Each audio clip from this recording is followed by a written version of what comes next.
Hello and welcome. This is Dharmen sir with the Sunil sir. Dear, we are from Saraswati High Secondary School there sir, and today we want to discuss important topic fish, which is known as chordata, the phylum of chordata, and Osteichthyes, Labiorohita. So today this class is going to be very important. With the Sunil sir, continue please. प्यारे बच्चों, आप ये एक जीव देख रहे हैं जिसकी आकृति जो है एक नौका के जैसी होती है। नौका आपने देखा है?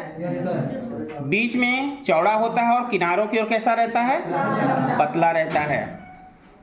पानी में चलने में सुविधा होती है, जैसे पानी आगे से आ रहा हो और चौड़ी चीज हो, जाएगी तो क्या होगा? पानी से टकरा जाएगी ना, वापस लौट आएगी। लेकिन कोई नुकीली चीज है तो आराम से चली जाएगी, है ना। चलिए इस मछली को पहचानते हैं क्या? रोहू मछली। कौन सी मछली? लेबियोरोहिता इसका वैज्ञानिक नाम है। कौन सी मछली है ये? लेबियोरोहिता। साधारण नाम क्या है? रोहू मछली। वैज्ञानिक नाम क्या है? लेबियोरोहिता। इसका संघ है कार्डेटा। क्या है इसका? संघ कार्डेटा। कार्डेटा का मतलब होता है कि रीढ़ की हड्डी पाई जाती है, ठीक है ना। तो मछलियों में भी रीढ़ की हड्डी होती है, इसलिए इसको कार्डेटा के, है ना, संघ में रखा गया है। क्लियर हो गया? इसका जो क्लास है ना, सुपर क्लास स्पीसीज के अंतर्गत आता है। ये स्पीसीज यानी होता है मत्स्य, है ना। स्पीसीज यानी क्या होता है? मत्स्य। और उसके अंतर्गत ये क्लास जो है ऑस्टिक्थीज है। कौन सी क्लास? ऑस्टिक्थीज, ठीक है ना। उस क्लास के अंतर्गत आने वाला ये जीव है ना, जिसका वंश का नाम है लेबियो और जाति का नाम क्या है? रोहिता। इस प्रकार से इसका क्लासिफिकेशन किया जाता है, ठीक है ना।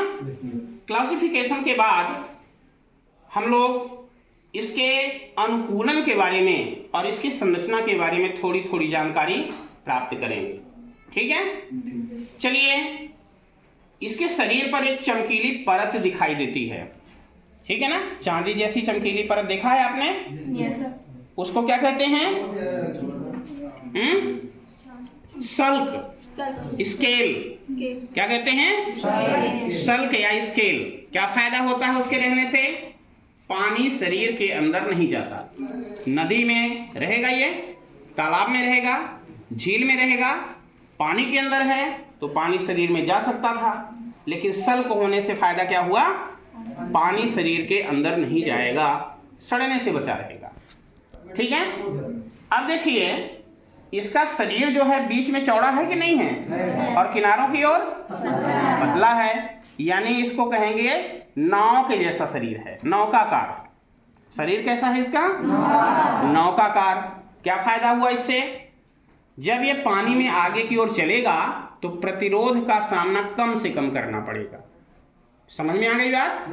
यदि चौड़ी चीज पानी में आगे बढ़ाई जाए तो बल ज्यादा लगेगा ना, और नुकीली चीज को आगे बढ़ाया जाए तो बल कम लगेगा। तो इसको भी पानी में तैरने में इस संरचना के कारण, इस प्रकार की आकृति होने के कारण कम से कम प्रतिरोध करना पड़ता है। समझ में आ गया? अब आप देख रहे हैं, ये आंख है, इसमें काली काली सी आंख दिख रही है ना। आंख के ऊपर एक झिल्ली होती है, निमेषक झिल्ली। कौन सी झिल्ली? इस झिल्ली के होने से क्या फायदा है? तो फायदा यह हुआ कि जब हम लोग पानी में घुसते हैं तो आंख के अंदर पानी घुसने लगता है, ठीक है ना, दर्द होने लगता है।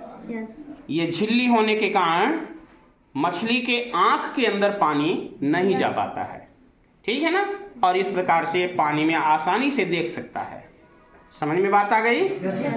अब देखिए, ये साइड में छिद्र दिख रहा है, ओपनिंग है इधर, है ना। इसको कहते हैं गिल्स। क्या कहते हैं? गिल्स। आपने सुना है ना, गिल्स होता है। किस काम के लिए यह अंग है? श्वसन की क्रिया के लिए। काहे के लिए है ये? श्वसन की क्रिया के लिए गिल्स पाए जाते हैं। दोनों साइड में है ना। श्वसन की क्रिया ये पानी में रह के करता है। जलीय श्वसन जो होता है गिल्स के द्वारा होता है। किसके द्वारा होता है? गिल्स के द्वारा होता है। ठीक है ना। इस कंडीशन में कैसे श्वसन की क्रिया होगी? पानी में ऑक्सीजन घुला हुआ है, मछली मुंह को खोलता है, पानी इसमें ऑक्सीजन था, मुंह के अंदर आया, मुंह के अंदर से फिर कहां गया? गिल चेंबर में। गिल चेंबर में ठीक है ना, रक्त केशिकाओं का जाल होता है, वहां ऑक्सीजन ब्लड में चला जाता है और बनी हुई CO2 फिर से पानी में आ जाती है और गिल छिद्रों के माध्यम से पानी बाहर चला जाता है। इस प्रकार से श्वसन की क्रिया पूरी हो जाती है। ठीक है ना। और आगे देखिए, इसमें ये पंख दिखाई दे रहे हैं। ठीक है ना। डॉर्सल सतह में डॉर्सल फिन होता है। ठीक है ना। वेंट्रल सतह में वेंट्रल फिन्स होते हैं, साइड में लेटरल फिन्स होते हैं और नीचे साइड में कॉर्डल फिन्स होते हैं। कॉर्डल फिन्स यानी पूंछ वाले पंख। ठीक है ना। मछली को तैरने के लिए, जैसे हम जब पानी में तैरते तो हाथ का है ना, हाथ से पानी को पीछे की ओर धकेलते हैं और हम स्वयं आगे बढ़ते हैं। ठीक है ना। ये मछली है, इसके पास अलग से हाथ तो है नहीं, इसलिए पहले पंखों को आगे की ओर बढ़ाता है, फिर ऐसे मोड़ करके पीछे की ओर ऐसे दबाता है, जिससे ये स्वयं आगे की ओर बढ़ता चला जाता है। अब मान लीजिए इस मछली को दिशा बदलनी है, दूसरे दिशा में जाना है, तो क्या करेगा? इन पंखों का उपयोग करके दिशा नहीं बदल सकता। उसके लिए जरूरत किसकी होती है? कॉर्डल फिन्स की। ठीक है ना। पूंछ का जो पंख होता है उसको ऐसे मोड़ता है और जिस दिशा में ऐसे मोड़ेगा उसके विपरीत दिशा में मुड़ करके आगे बढ़ना शुरू करेगा। ठीक है ना। यानी दिशा बदलने वाला पंख कौन सा हो गया? कॉर्डल